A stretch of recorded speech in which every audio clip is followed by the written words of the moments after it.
이제 주님의 말씀 함께 나누겠습니다. 주님의 말씀입니다. 경청하십시오.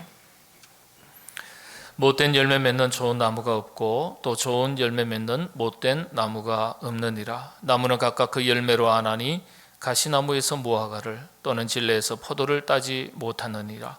선한 사람은 마음에 쌓은 선에서 선을 내고 악한 자는 그 쌓은 악에서 악을 내나니 이는 마음에 가득한 것을 입으로 말함이니라. 아멘.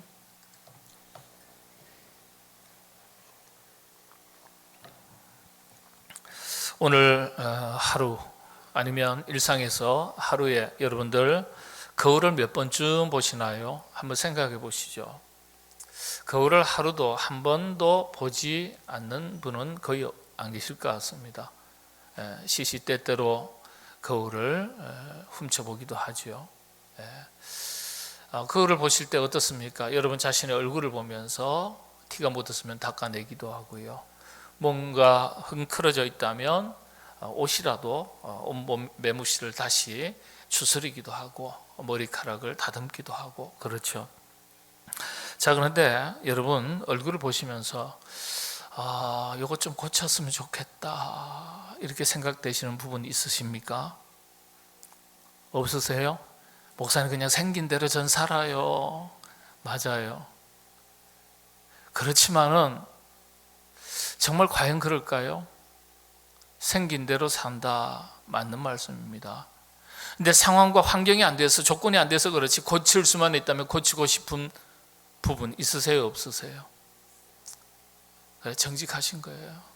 있으세요? 아유 광대뼈 좀 깎았으면 좋겠다. 아유 턱선을 조금 더 갸름하게 했으면 정말 참 보기 좋았을 텐데 아이고 이게 무슨 눈이 단추구멍이야. 조금만 찢었으면 좋겠다. 이마가 왜 이럴까 조금 고쳤으면 좋겠다. 그런 생각을 가진 분이 꽤나 많으시고요. 또 실제 고치세요. 부동의 1위입니다. 대한민국이 성형 수술 1위 국가입니다. 인구 대비로 해서는 세계 1위예요. 숫자적으로는 중국이 굉장히 많아졌습니다. 역전을 당했습니다만은 인구 대비로 세계 성형 국가 1위는 대한민국입니다. 그러니까 누구나 다 그걸 보면서 무슨 생각한다고요? 좀 뜯어 고쳐야지. 그냥 고쳐야지가 아니라 확 바꾸고 싶을 때 뭐라고 표현합니까? 뜯어 고쳐야지. 이렇게 말씀하세요. 근데 그렇게 고치는 분이 많다는 거예요. 얼굴, 눈, 이마 그뿐만이 아니죠. 키도 좀 더 컸으면 좋겠다. 그래서 여러분들 키 크는 수술 있어요? 없어요? 있습니다. 키 크는 수술 있어요. 참 좋은 세상이에요. 고치고 싶으면 그냥 조금만 노력하고 조금만 수고하면 고칠 수 있습니다. 뭐 다 고치는 건 아니겠죠. 그럼 인조인간이 되니까 그럴 수는 없겠지만은 고칠 수 있는 세상이에요. 자, 그런데 말씀을 조금 바꿔서요. 우리 자신이 자기 자신을 바라보면서 고치고 싶은 것이 있듯이 말씀을 좀 바꾸면 주님께서 우리를 보시면서 나를 보시면서 야, 너 좀 이것 좀 바꿨으면 좋겠다. 자네 이거 좀 바꿨으면 좋겠다. 고쳤으면 좋겠다. 고쳐도 확 뜯어 고쳤으면 좋겠다. 이렇게 생각하시는 부분이 있을까요? 없을까요? 있지 않겠습니까? 이것 좀 바꿨으면 좋겠다. 그게 어떤 것일까요? 사람마다 저마다 조금씩 다를 수는 있지만 오늘 말씀을 통해서 주님께서 진짜 우리에게 자네 너 이것 좀 바꿨으면 좋겠다 이렇게 주님께서 생각하시는 것이 무엇인지를 찾아볼 수 있습니다. 오늘 본문 이야기 속에서 주님께서 진짜 우리에게 하시고 싶은 말씀을 우리가 무엇인지 찾아볼 수 있습니다. 우리가 뭘 바꿔야 될지에 대한 부분입니다. 지난 시간에 이어서 본문 이야기 서로 연결되어 있는데요. 지난 시간에 무화과나무, 열매 없는 무화과나무 이야기를 살폈습니다. 간단하게 한번 다시 살펴보신다면 여러분 우리가 하나님 앞에서 나무라고 일컬음을 받습니다. 때로는 스포라, 씨앗이라고도 일컬음을 받습니다. 디아스포라, 흩어진 씨앗들, 이게 우리가 씨앗이래요. 또 포도나무, 나는 포도나무여 너희는 가지니 그랬습니다. 우리를 나무에 비유도 하신 거예요. 돌감람나무로 비유도 하시고 무화과나무로도 비유하시고 살구나무로도 비유하세요. 자, 그런데 여러 가지로 비유하시면서 이 이야기가 뭘까요? 사실은 평가에 대한 이야기예요. 평가에 대한. 예. 우리가 씨앗이고 열매고 나무인데요, 첫째로 우리가 다 나무 같은 존재 아니겠습니까? 근데 그 나무는 뭘 보고 안다 그랬습니까? 열매를 보고 알 수 있다. 열매를 보고 평가한다, 이런 뜻입니다. 좋은 열매를 가지고 있으면 좋은 나무로, 나쁜 열매를 가지고 있으면 나쁜 나무로 평가받는다. 이 이야기를 통해서 표면적으로는 그렇게 말씀하신 거예요. 여러분, 열매는 눈에 보이는 겁니다. 드러난 거예요. 근데 눈에 보이는 이 열매를 두 가지로 나눠서 설명하셨는데, 좋은 열매와 나쁜 열매예요. 그렇다면 어떤 것이 좋은 열매고 어떤 것이 나쁜 열매입니까? 좋은 열매의 기준은 잘 익었냐, 설 익었냐, 이거죠. 좋은 나무 어떤 겁니까? 병든 나무냐, 병들지 않은 나무냐, 이게 기준이죠. 예. 성경에서 열매 이야기할 때 잘 익었다는 열매, 좋은 열매는요, 잘 익었다는 뜻인데 성장과 성숙을 의미합니다. 또 다른 의미에서는, 원어에서는 열매라는 이 단어가 유익이라는 뜻입니다. 헬라어로 열매를 칼포스라고 말합니다. 직역하면 뜻이 두 가지입니다. 제가 사전에서 다른 뜻이 없을지 찾아봤는데요, 아니요, 동일합니다. 유익, 이득, 이익이라는 뜻입니다. 그래서 열매는 곧 유익이 있냐 없냐, 유익이 되냐 안 되냐, 이걸로 결정짓는 거예요. 어떤 것이든지 열매는 유익이 되는 것, 그게 열매라는 거예요. 유익이 없으면 더 이상 열매가 아니라는 거예요. 누구에게 유익입니까? 여러분, 영적인 기준에서는 하나님께 유익이 되는 것. 조금 더 확대하면 신앙의 공동체, 그리스도의 몸된 교회니까요, 주님의 교회니까 교회에 유익이 되냐 안 되냐. 두 번째, 세 번째는 왔다 갔다 한다 말씀드렸습니다. 순서가 상황과 환경에 따라서 자기 자신에게 유익이 되느냐, 또 셋째는 이웃에게 유익이 되느냐. 성경은 자기 자신에게만 유익이 되는 것을 열매라고 말하지 않습니다. 자기 자신에게는 유익이 되고 이익이 되고 기쁨이 될 수 있는 열매일는지는 몰라도 그 열매를 통해서 하나님께서 기뻐하시는 열매가 되지 못하면 그건 진짜 열매가 아니라는 거예요. 본문을 기준으로 열매를 생각할 때 정말 우리에게 중요한 기준 두 가지가 있습니다. 첫째는 나 자신이 좋은 열매가 되는 것, 인격적으로 성숙하고 영적으로 건강한, 곧 병들지 않는 신앙생활을 하는 그리스도인이 되는 것입니다. 왜냐하면 우리 자신이 열매라고 이야기했으니까요. 열매, 스포라, 씨앗이라고 했거든요.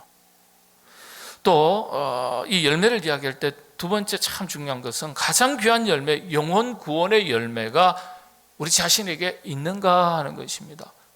무화과 나무에게 가서 열매를 찾았는데 열매가 없어서 저주하셨다는 이야기가요, 우리 자신이 열매인데, 우리 자신의 열매일 뿐만, 자신이 열매가 될 뿐만 아니라 우리를 통해서 구하시는 게 있다는 거예요. 뭘 구하시는 거예요? 열매 중에서 가장 귀한 열매는 영혼 구원의 열매를 말합니다. 우리를 통해서 하나님께서 구하시는 열매가 있는데 그게 뭘까요? 영혼 구원의 열매를 말합니다. 하나님께서 우리에게 이 열매를 구하신다는 거예요. 이게 교회 존재 이유이자 그리스도인의 존재 이유입니다. 복음의 사명을 감당하는 것과 서로 연결되어 있죠. 우리가 신앙생활 10년, 20년, 30년, 40년 해왔는데 우리 자신이 구원받은 것 이외에는 영혼 구원의 열매가 하나도 없다. 생각해 보셔야 될 일입니다. 생각해 보셔야 될 일이에요. 주님께서 무화과 나무를 찾으셨는데, 주님께서 나무된 나를 찾으셨는데, 열매를 구하셨는데 열매가 없다는 거예요. 열매가 없다. 무화과 나무를, 열매 없는 무화과 나무를 저주하셨다는 이야기가 남 모르는 사람의 이야기가 아니에요. 전혀 다른 사람의 이야기가 아니에요. 우리 자신을 가르쳐 하시는 말씀이에요. 나 하나 구원받은 것으로 끝난다면 그게 부끄러운 구원이 될 수 있습니다. 종교개혁자 켈빈이 이 부분을 주석어를 할 때 이렇게 했습니다. 그리스도인에게서 구할 가장 값진 열매는 영혼 구원의 열매다. 영혼 구원의 열매. 그리스도인에게서 구할 가장 값진 열매는 영혼 구원의 열매다. 자, 여러분, 우리 교회 이와 같은 영혼 구원의 열매가 풍성하게 맺어가는 교회요, 모든 성도님들, 저와 여러분 되시기를 바랍니다. 주님께서요, 열매 얘기하셨지만은 사실 열매 얘기가 핵심이 아니에요. 진짜는 나무 이야기 하시는 거예요. 나무 이야기. 좋은 나무가 되면은 좋은 열매, 때가 되면 절로 맺게 되어 있기 때문에 좋은 나무가 되도록 노력해라, 이 말씀이에요. 좋은 나무가 되도록 노력해라. 한마디로 좋은 나무가 되라는 거예요. 여러분, 열매도 눈에 보이는 것이고 좋은 나무도 눈에 보이는 것입니다. 잎이 무성하고 싱그럽죠. 근데 좋은 나무, 어떤 것을 의미하는 겁니까? 성경은 좋은 나무를 이야기할 때 항상 세 가지 조건을 이야기한다고 그랬습니다. 첫째가 뿌리가 튼튼한 나무. 마태복음 3장 10절의 말씀에 이 말씀이 있습니다. 도끼가 이미 나무 뿌리에 놓였다. 도끼가 이미 나무 뿌리에 놓였다. 예, 병들었다는 거예요. 죽었다는 거예요. 죽어간다는 거예요. 그 나무가 좋은 나무냐 아니냐는 보이지 않지만 뿌리가 어떠냐, 이 뿌리의 문제예요. 뿌리가 튼튼하다, 뿌리가 흔들리지 않는다는 뜻이에요. 그래서 성경은 병들지 않는 이 나무의 핵심을 뿌리가 건강한 것으로 설명합니다. 뿌리를 잘 내렸다는 것, 어떤 것입니까? 하나님과의 관계가 튼튼하다는 거예요. 그래서 흔들리지 않는다는 거예요. 여러분들, 우리 교회에서 신앙생활 하실 때 좋은 나무와 같이 뿌리를 잘 내리시고 흔들리지 않는 튼튼하고 건강한 신앙생활 하시게 되기를 바랍니다. 뿌리를 잘 내리면요, 자양분을 잘 빨아들이는 거예요. 자양분. 신앙생활의 자양분이 뭡니까? 핵심이 예배생활, 말씀과 기도. 여러분, 참 신기한 것은 우리가 하나님의 은혜를 삶 속에서 순간순간 다 얻고 깨닫고 누리고 산다고 말하지만 정작 정말 하나님의 풍성한 은혜가 임하는 첫 번째 현장 자리가 어디입니까? 그 예배 자리예요. 예배 자리. 그리고 말씀을 통해서 은혜를 받는 거예요. 기도를 통해서, 기도 응답을 통해서 우리가 은혜를 받는 거예요. 그래서 여러분들, 우리가 자양분을 잘 받아들인다는 것은 예배생활, 튼실한 예배생활, 말씀과 기도생활이에요. 이게 기초 중에 기초인 거예요. 시냇가에 잘 심겨진 나무, 물된 동산에 심겨진 나무, 잘 자라고 좋은 열매 맺는 거예요. 이게 다 그런 의미입니다. 자양분 두 번째죠. 세 번째는 그 다음에 첫 번째, 두 번째가 잘 연결되니까요. 뿌리가 좋고 자양분 잘 빨아들이니까 어떡합니까? 그 다음에는 꽃을 피우고 열매를 맺는 거예요. 좋은 열매 맺는 나무. 이 좋은 나무의 조건입니다. 3대 조건. 이걸 설명하시면서 이런 좋은 나무가 되라, 좋은 나무와 같은 그리스도인이 되라 하신 거예요. 근데 여기에 이것을 끝내지 않으셨어요. 예수님께서 우리에게 하신 말씀 중에 열매 얘기하시다가 열매가 아니라 나무 얘기하셨는데, 그러면 좋은 나무가 되는 그것으로 끝내셨나요? 아니요.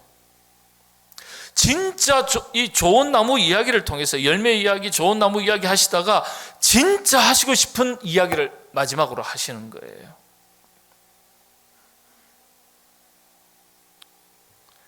더욱더 중요한 것을 말씀하시기 위해서 열매 이야기로 시작하신 것일 뿐입니다.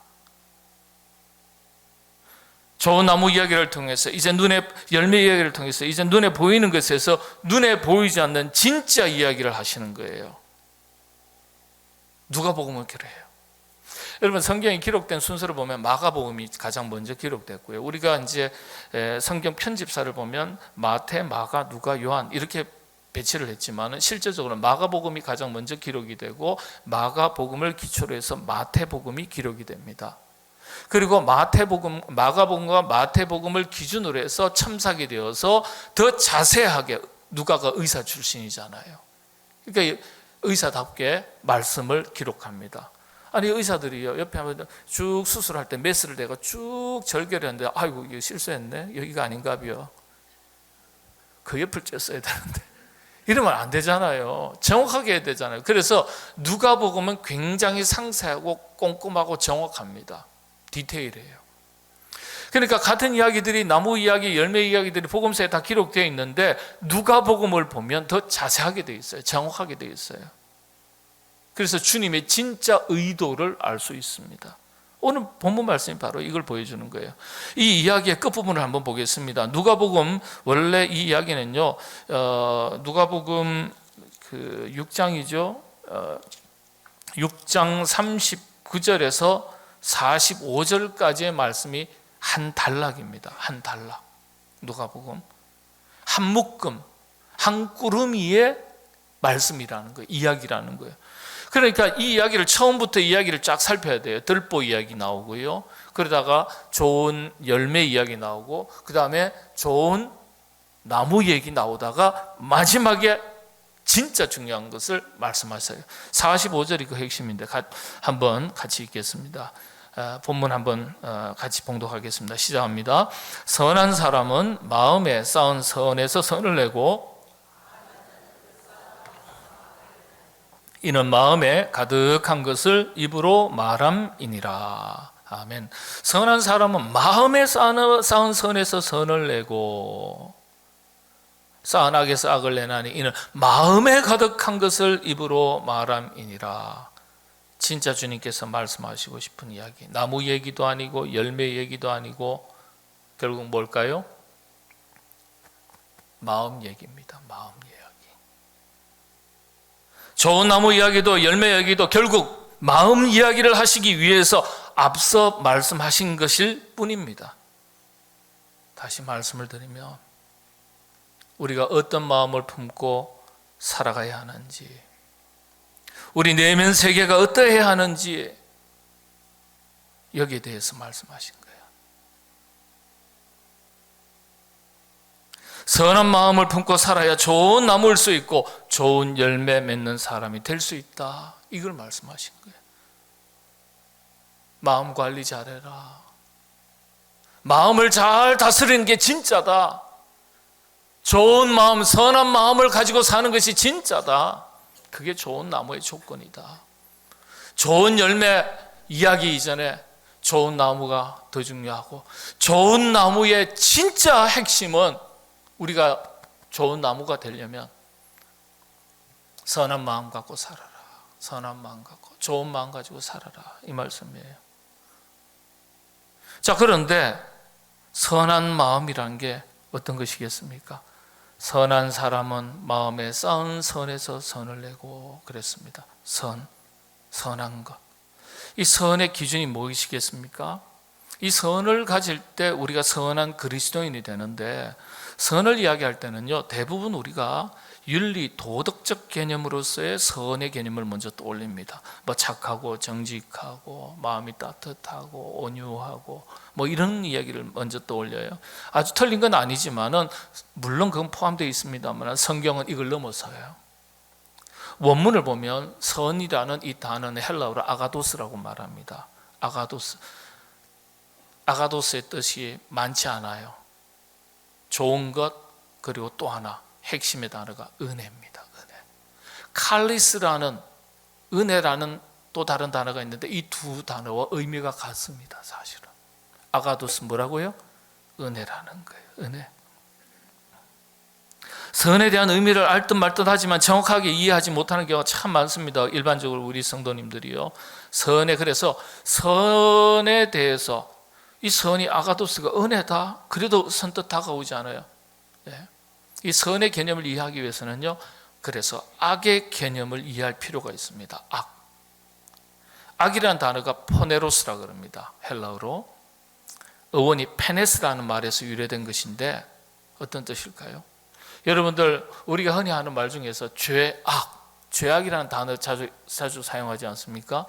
우리는 그냥 죄악 그러면 다 죄로만 생각해요. 아니요, 완전하게 다른 거예요. 죄는 죄고 악은 악이에요. 하나님 둘 다 싫어하시는 거예요. 근데 죄하고 악은 완전하게 개념 자체가 다른 거예요. 근데 우리는 별 구별 없이 구분 없이 그냥 하나의 묶음으로 그렇게 이해합니다. 받아들입니다. 전혀 다릅니다. 오늘 분명하게 새기시기를 바랍니다. 자, 그런데 죄악이라고 했을 때 악, 포네로스라는 말은 페네스라는 말에서 유래되었는데 이게 무슨 뜻이냐? 갈급한, 가난 이런 것을 의미하는 결핍이라는 단어입니다. 결핍. 악이란 게 뭐라고요? 결핍이라는 단어예요. 예. 한마디로 결핍된 상태를 말합니다. 악한 게 결핍이에요? 여러분, 한번 설명을 드리겠습니다. 죄로 인해서 하나님으로부터 유기된 에덴에서 추방된 우리 인간이 이후로는 결핍된 존재로 살아가요.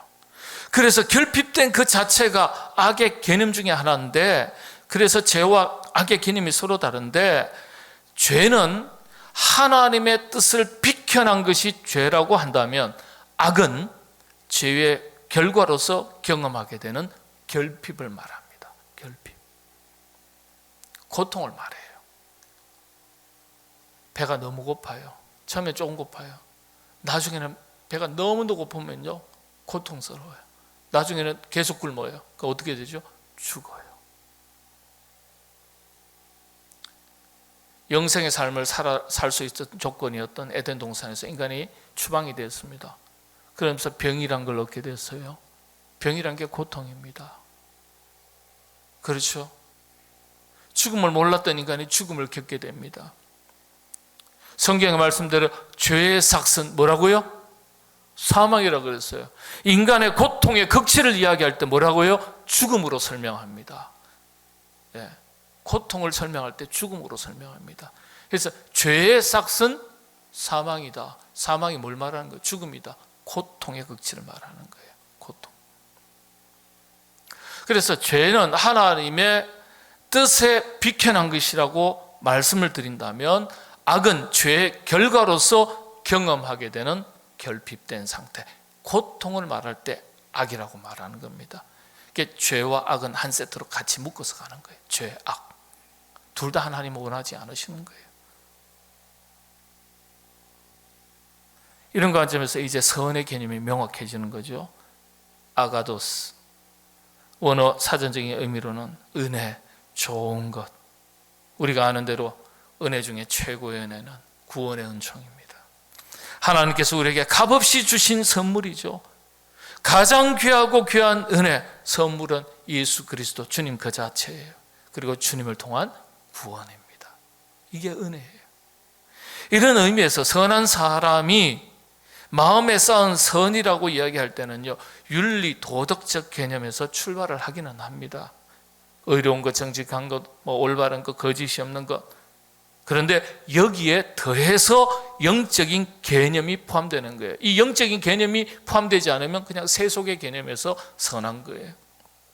그래서 정리를 해드리면, 이 선이라는 것은 하나님의 말씀을 기준으로 구원의 은총 아래 영적인 질서가 잘 세워지고 그 질서를 따라 살아가는 것, 이게 선한 겁니다. 선입니다. 우리가 선한 그리스도인이라는 것은 윤리 도덕적 개념의 선한 개념을 넘어서서 하나님의 말씀을 기준으로 구원받은 것 자체가 귀한 일 아닙니까? 구원의 은총 아래 영적인 질서가 이 내면 세계에서 잘 세워지고 그 질서를 따라서 살아가는 것, 그게 가장 선한 겁니다. 가장 선한 것. 그렇게 살아가는 사람이 선한 사람이에요. 이게 성경에서 말하는 선의 개념입니다. 죄가 없으면 선한 사람이고 죄가 많으면 악한 사람이라는 건, 이건 단순한 논리예요. 단순한 논리. 그래서 성경은 선한 사람은 마음에 쌓은 선에서 선을 낸다 하셨어요. 그래서 주님께서 우리에게 정말 보시고 싶은 게 뭡니까?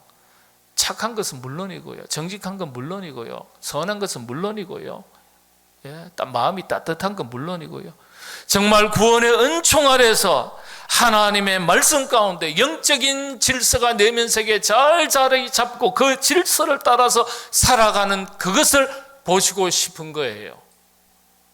그렇게 살아가는 게 선한 거예요.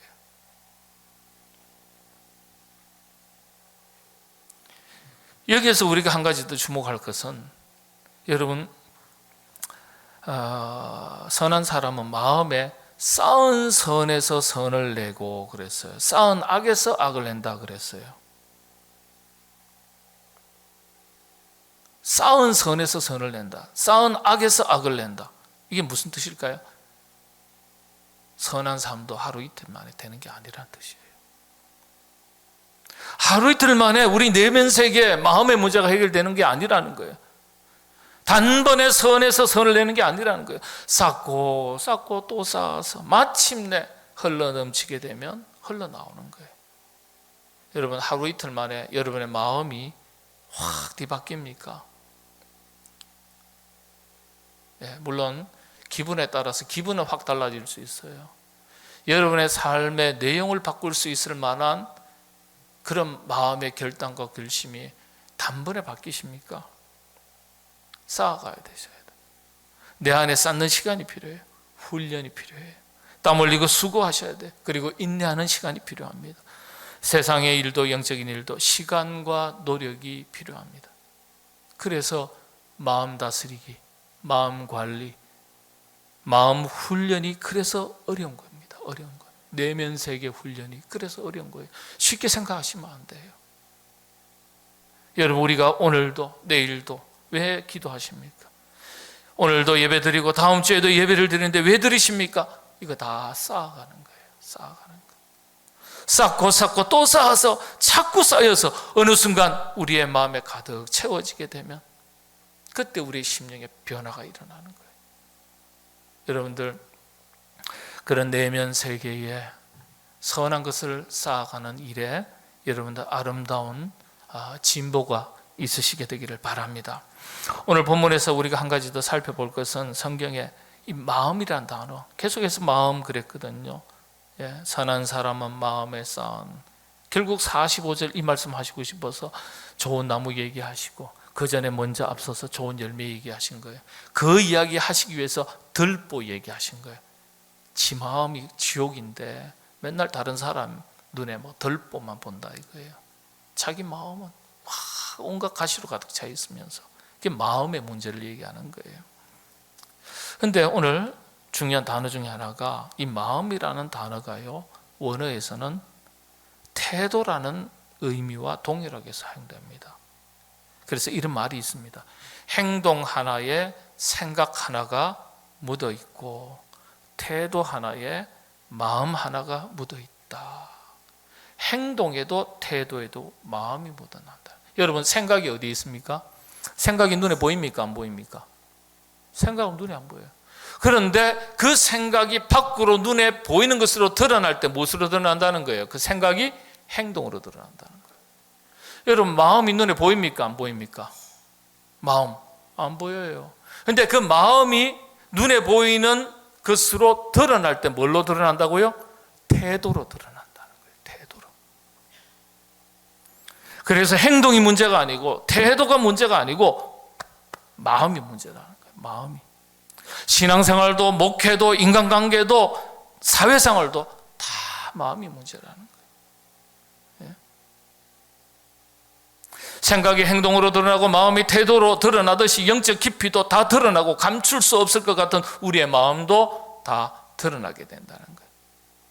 이왕이면 좋은 것을 담고 좋은 것이 드러나도록 살아갈 수 있어야 하겠습니다. 출발은 마음이에요. 여러분, 세상 사람들이 뭐라고 말합니까? 세상만사 다 뭐라고요? 마음먹기에 달렸다, 그렇게 말합니다. 신앙도 마찬가지 아니겠습니까? 우리가 우리의 내면 세계를 어떻게 관리하고 다스리고 우리가 어떻게 결단하고 우리가 어떻게 행동하기에 우리의 삶에 달린 거예요. 물론 주님 손에 달렸지만은, 그래서 우리 주님께서 이야기를 통해서 야, 마음 좀 고쳐 먹어라, 마음 좀 싹 바꿔라 이야기 하시는 거예요. 이야기. 마음 좀 새롭게 고쳐 먹어라. 최인호 씨라는 유명한 작가, 따로 설명 안 드려도 워낙 유명한 분이니까 다 아실 겁니다. 이분이 꽃밭이라는 산문집 하나 쓰신 게 있는데, 이 책 속에 조그마한 글 제목이 하나 있습니다. 마음 성령이라는 제목의 글인데요, 작가 자신의 이야기를 적어놨어요. 40대 시절에 어느 날 자기 아들이 찾아와서 아빠 부탁이 있어. 그래요. 그게 무슨 부탁인데? 그랬더니 수술 좀 해, 수술. 그러더라는 거예요. 아들이 자기 보고. 아버지가 깜짝 놀라가지고 무슨 소리냐, 무슨 수술? 그랬더니 성형 수술 좀 해, 성형 수술. 아버지 성형 수술 좀 하라는 거예요.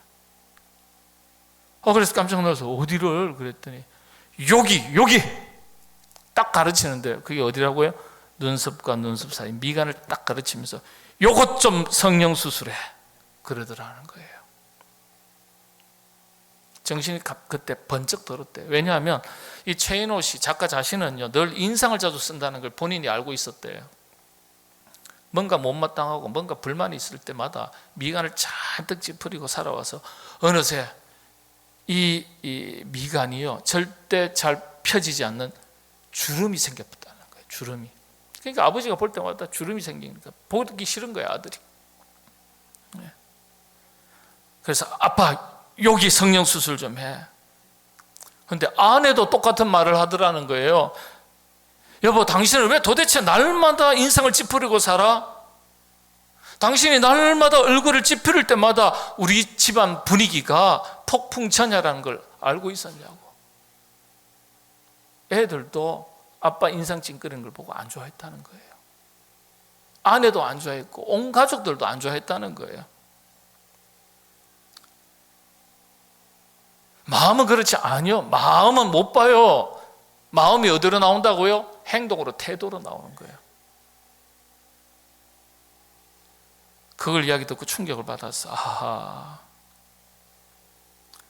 늘 그렇게 인상을 찡그리고 살아가는 자신의 마음이 문제라고 생각해서 얼굴 성형이 문제가 아니라 마음 성형이 필요하다, 이렇게 생각해서 마음을 고쳐먹기로 결단했다는 겁니다. 결심했다는 거예요.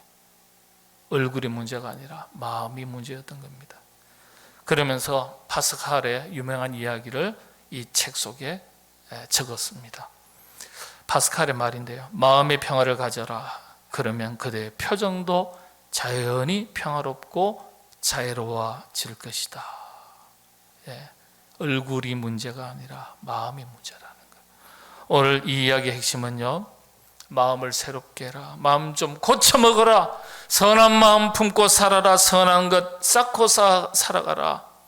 영적인 내면 세계 질서를 잘 관리하라. 이 말씀이에요. 신앙생활 하루 이틀 만에 잘 안 바뀝니다. 좋은 열매 맺어야 되지만 그 전에 좋은 나무가 되는 것이 우선이고요, 좋은 나무 이야기의 핵심은 결국은요, 열매 이야기가 아니라 뿌리 얘기가 아니라 우리 마음 얘기입니다. 우리 자신의 마음 다스리기, 마음 관리인 것을 이야기하면서 우리에게 마음 고쳐 먹어라, 마음을 새롭게 하라, 이 말씀하신 겁니다. 우리 내면 세계, 영적 세계의 질서를 우리 안에 잘 세우고 우리 자신의 내면 세계를 잘 다스리며 살아가야 하겠습니다. 내 안에 선한 것이 쌓였을 때 흘러 넘치게 됩니다. 쥐어짜는 게 아니에요, 은혜는. 그래서 흘러 넘치면 그 흘러 넘치는 것으로 인해서 선한 영향력을 발휘하는 것입니다. 우리 교회가 그런 교회가 될 수 있기를 바라고, 여러분들이 그런 하나님의 백성들 다 되시기를 바랍니다.